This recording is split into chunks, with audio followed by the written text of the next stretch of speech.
O mistério de Belicena Vilca. Novela mágica. Por Naimrod de Rosário. Coleção. Espada de Tarsis. O mistério de Belicena Vilca por Naimrod de Rosário, primeira edição argentina. 34º dia. Ao começar o século XIII, os planos da Fraternidade Branca pareciam cumprir-se inevitavelmente. E, no entanto, fracassaram. O que aconteceu então?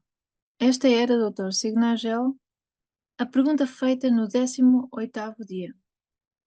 A resposta, que agora poderá compreender com maior profundidade, afirmava que duas causas esotéricas e uma esotérica e fundamental explicavam o fracasso.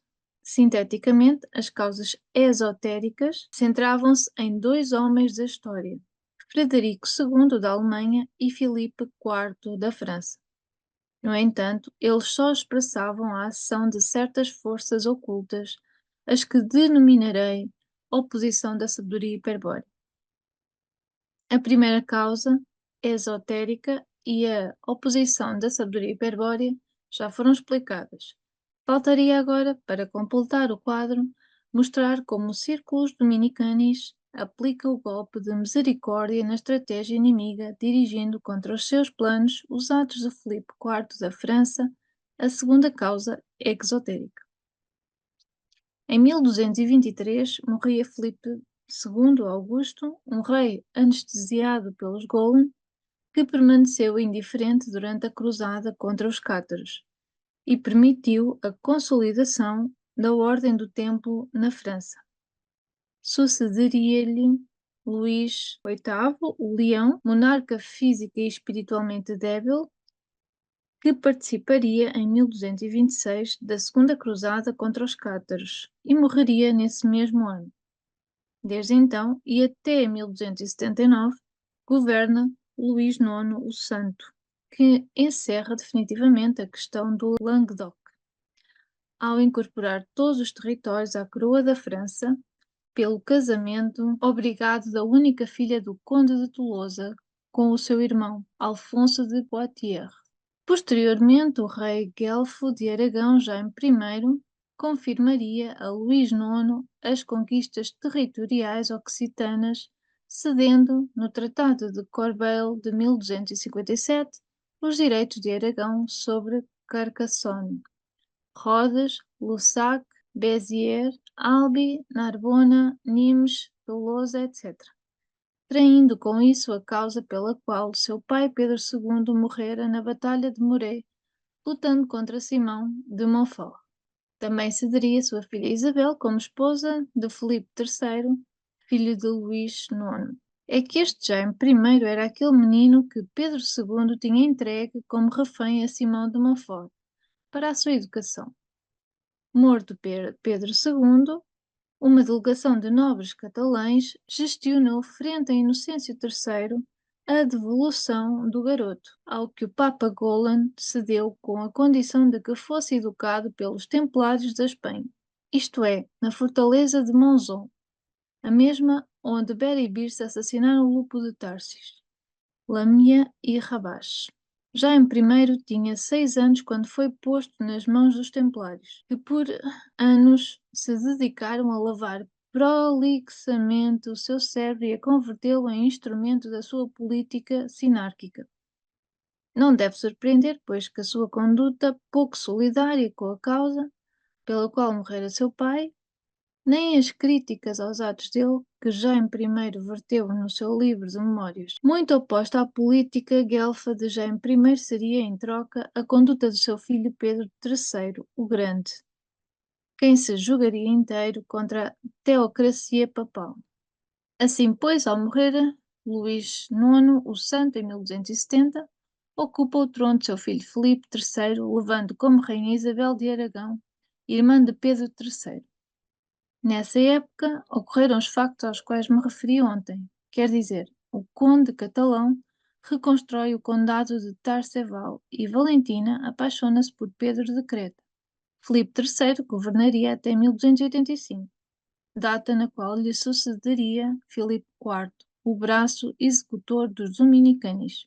Mas o que acontece enquanto isso no cume do poder Golan, quer dizer no papado? Para responder, deve-se remontar à morte de Frederico II, quando se enfrentava numa guerra vitoriosa contra Inocêncio IV, uma guerra que ameaçava terminar para sempre com os privilégios papais. Nessas circunstâncias, os Golan o envenenaram em 1250. Mas o imperador já tinha causado um dano irreparável à unidade política europeia e deixava na Itália um partido gibelino fortemente consolidado, que não se submeteria facilmente à autoridade papal. Cabe destacar que o ódio que os Golan tinham pela Casa da Suábia só era superado pelo por milénios nutriram pela Casa de Tarsi. Aquela estirpe, como essa, tinham jurado destruir sem piedade. Inocêncio III e os papas seguintes decidem despojar os Hohenstaufen de todos os seus direitos sobre a Itália, ou seja, Roma, Nápoles e Sicília, e impedir que algum membro dessa casa subisse ao trono imperial. A Frederico II sucede o seu filho Conrado IV, rapidamente excomungado por Inocêncio IV.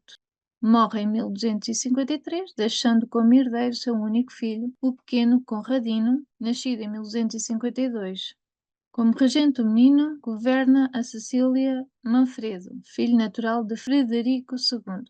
Excelente general, este rei continua a guerra empreendida pelo seu pai contra o papado Golan.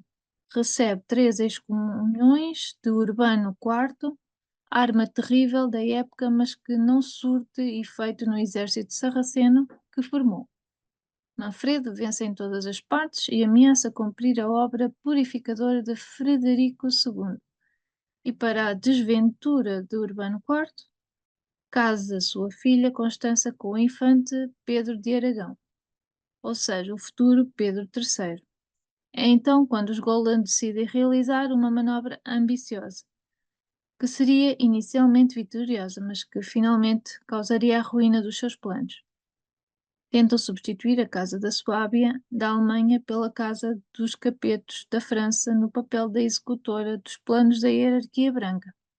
Apesar do que se diga, o plano não era absurdo, pois particularmente forte, mas divididos pelo caráter feudal dos seus estados, os senhores territoriais alemães podiam ser facilmente debilitados nas suas aspirações imperiais.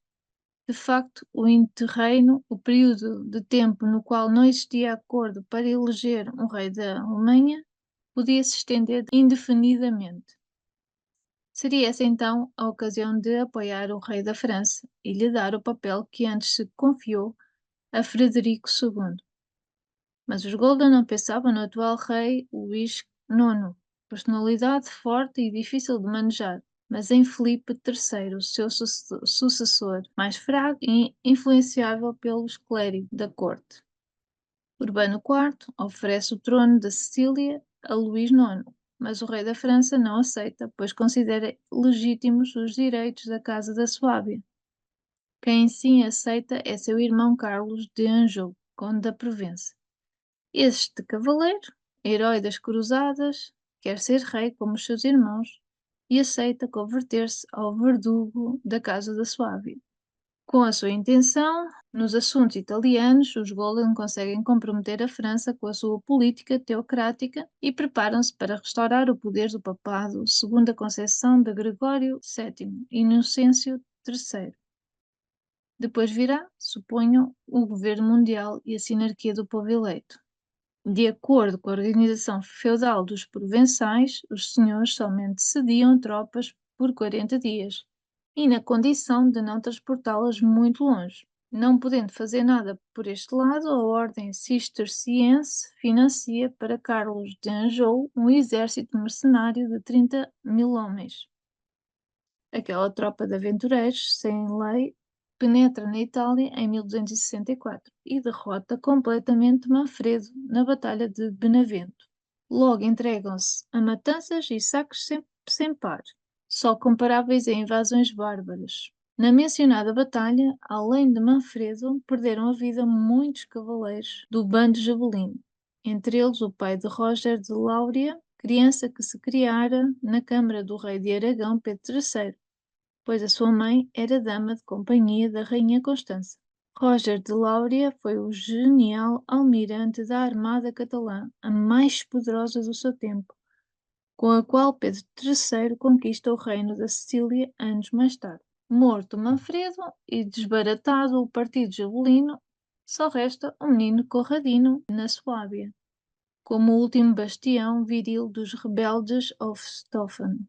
Carlos de Anjou acerta com Urbano IV a usurpação dos seus direitos. Se faz proclamar rei de Nápoles e se apodera da Sicília. Imediatamente estabelece um regime de terror, orientado principalmente contra o bando gibelino. As expropriações de bens e títulos, execuções e deportações acontecem sem parar. Em pouco tempo, os franceses são tão odiados quanto os sarracenos da Terra Santa. Uma das vítimas mais ilustres é João de Procida, o sábio das cortes de Frederico II e Manfredo, membro de uma nobre família jabulina, senhor de Salerno, da ilha de Procida e vários condados. Não só seria despojado dos seus títulos e bens, mas Carlos de Anjou violaria cobardemente a sua esposa e filha. Só lhe salvaria a vida a admirável prudência com a qual soube tratar o Papa Golan Urbano IV. Um grande clamor se eleva nos anos seguintes contra a dominação francesa. Em 1268, Conradino, que contava com 16 anos, acode a Itália à frente de um exército de 10.000 homens, confiando que na península se uniriam mais tropas. Carlos o aniquila em Tagliacozzo, fazendo passar por horrível suplício os cavaleiros que toma prisioneiros. Conradino, o último Hohenstaufen, trata de embarcar para fugir da Itália, mas é traído e conduzido ao poder de Carlos de Anjou. Suscita-se um pedido unânime para que o neto de Frederico II seja perdoado. Mas Clemente IV é inflexível. A morte de Conradino é a vida de Carlos de Anjou. Os Gola não estão dispostos a suspender o extermínio da estirpe que tanto mal causou aos planos da Fraternidade Branca. Depois de uma paródia de julgamento, Conradino é condenado à morte em Nápoles. Antes de entregar a cabeça ao carrasco, o menino demonstra sua galhardia mediante um gesto que significará, em curto prazo, a virtual derrota de Carlos de Anjou. Tira uma luva e a joga à multidão, que veio observar a execução enquanto grita: Desafio um verdadeiro cavaleiro de Cristo a vingar a minha morte nas mãos do Anticristo. Um instante depois é decapitado ante a presença de Carlos de Anjou, o legado papal. Numerosos cardeais e bispos e dezenas de Golden que não podem esconder o seu regozijo pela extinção da linhagem dos Hohenstaufen. Nesse momento, só ficou vivo o rei de Sardenha, Enzo, filho de Frederico II, mas prisioneiro vitalício num castelo em Bolonha desde 1249, e este seria prontamente envenenado para maior segurança. Não obstante, o gesto de Conradino não seria em vão, pois ainda restavam cavaleiros dispostos a lutar contra as forças satânicas. A luva é recolhida por João de Procida, em nome de Pedro III de Aragão, esposo de Constança de Suábia. A filha de Manfredo e prima irmã de Conradino é agora a legítima herdeira dos direitos que a Casa da Suábia tinha sobre o trono das duas Sicílias e a única esperança do partido jabulino. Deve-se ver na ação de João de Procida outro aspecto da oposição da sabedoria hiperbórea aos planos da Fraternidade Branca, quer dizer, da causa esotérica do fracasso de tais planos. Com efeito, aquele grande iniciado hiperbóreo refugiou-se em Aragão, junto a outros ilustres perseguidos por Carlos de Anjou e os Golan, e incorporado à nobreza aragonesa. O rei outorgou-lhe vários senhorios em Valência, desde onde tomou contacto com os círculos dominicanos e se integrou à sua estratégia. A ele, mais que ninguém, corresponde o mérito de ter persuadido Pedro III sobre a justiça da causa jabulina. Durante anos, esse senhor do cão assessora o rei de Aragão sobre os assuntos italianos e planifica um modo de conquistar a Itália. Secunda-lhe com ânimo entusiástico Constance, que deseja vingar o seu pai Manfredo e a destruição da sua família. Roger de Lauria, com Conrado Lancia e outros cavaleiros sicilianos não iniciados. Em 1278, Pedro III sente-se suficientemente forte para levar à prática o seu projeto siciliano. Envia então João da Prócida na sua missão secreta à Itália e Oriente Médio. O cavaleiro siciliano viaja vestindo o hábito dominicano, conversa com os principais representantes do Partido Gibelino da Itália e Sicília, que prometem ajudar o rei de Aragão, e em 1279 chega a Constantinopla para pactuar com o imperador Miguel Paleolo, que está para ser atacado por uma frota de Carlos de Anjou. No entanto, o facto que Carlos de Anjou não suspeita, não existe neste momento no mundo frota mais poderosa que a arma catalã do rei de Aragão. O bizantino constitui com 30.000 onças de ouro para sustentar a campanha, e João empreende a viagem de volta, prévia passagem pela ilha da Sicília.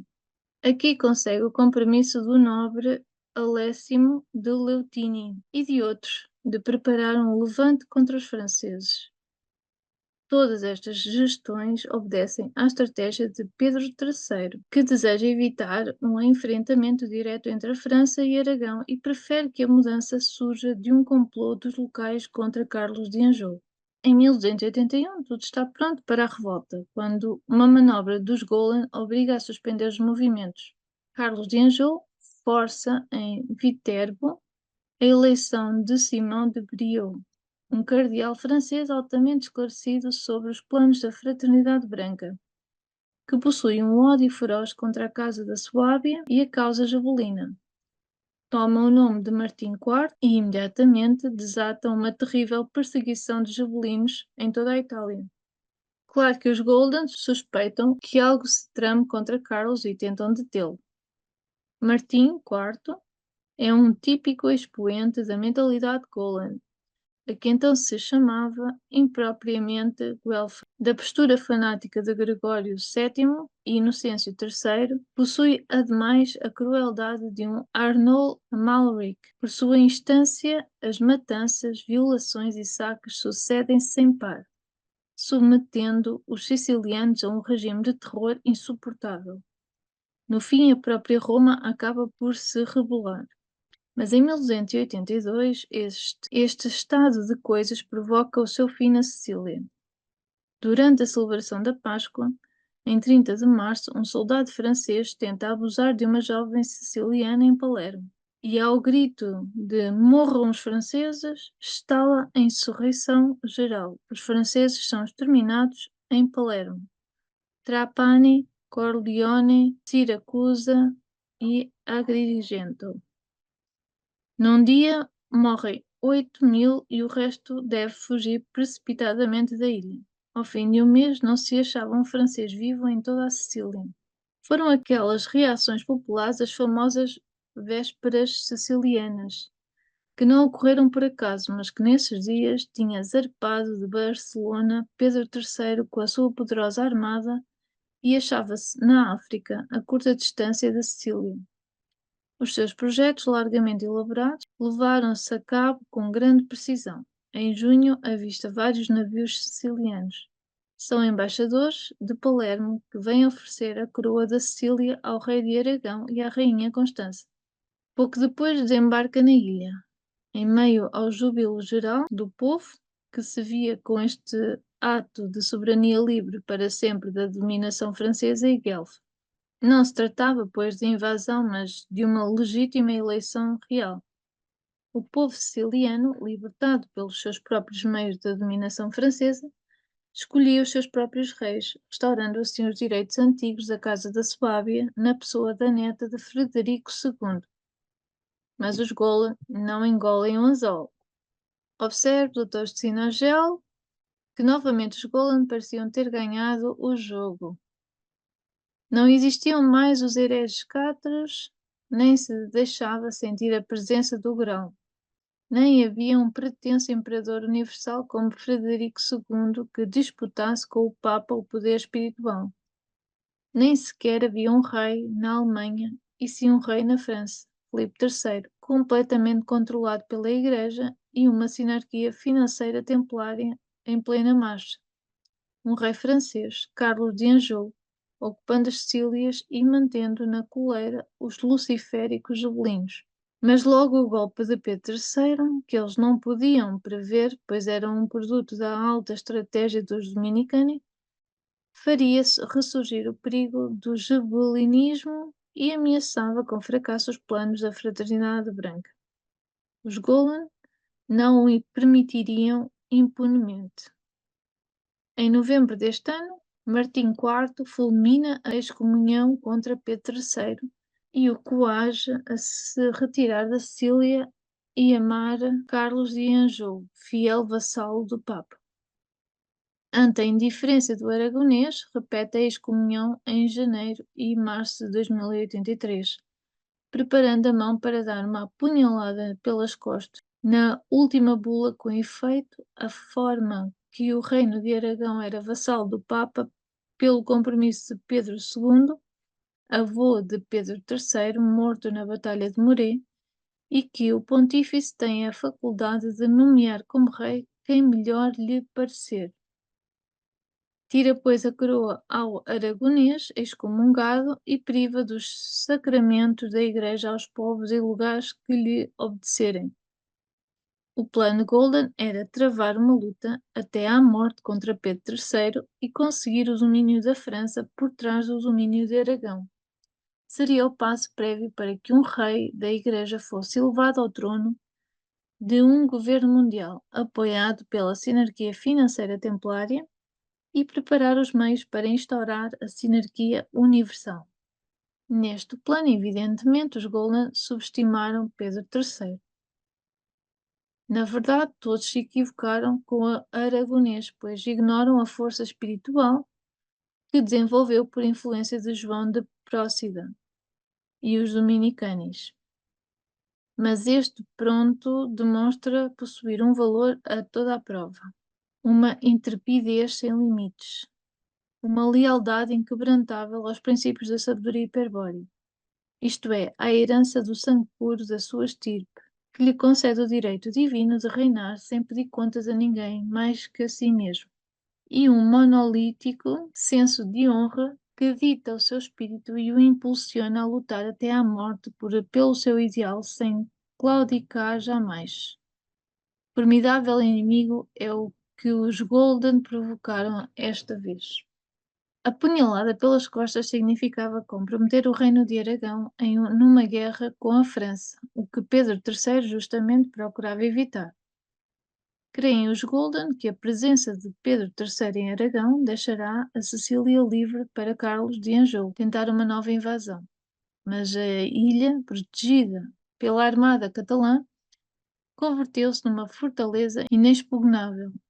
Pedro III retira-se tranquilamente para Aragão e, em 1283, deixa a defesa nas mãos do temerário e afortunado almirante Roger de Lauria.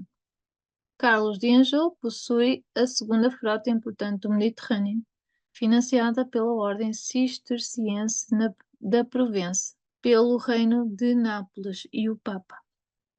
Quem não consegue planear uma tática coerente para enfrentar Roger de Lauria, quem em sucessivos choques os vai destroçando inexoravelmente. Logo de afundar alguns navios e capturar outros, apodera-se das ilhas de Malta, Gozo e Lipari. Depois dirige-se a Nápoles e arma uma cilada aos franceses, mostrando apenas uma parte da sua esquadra. Carlos de Anjou está ausente e seu filho, Carlos o Coxo, príncipe de Salerno, decide responder ao desafio pensando numa vitória fácil.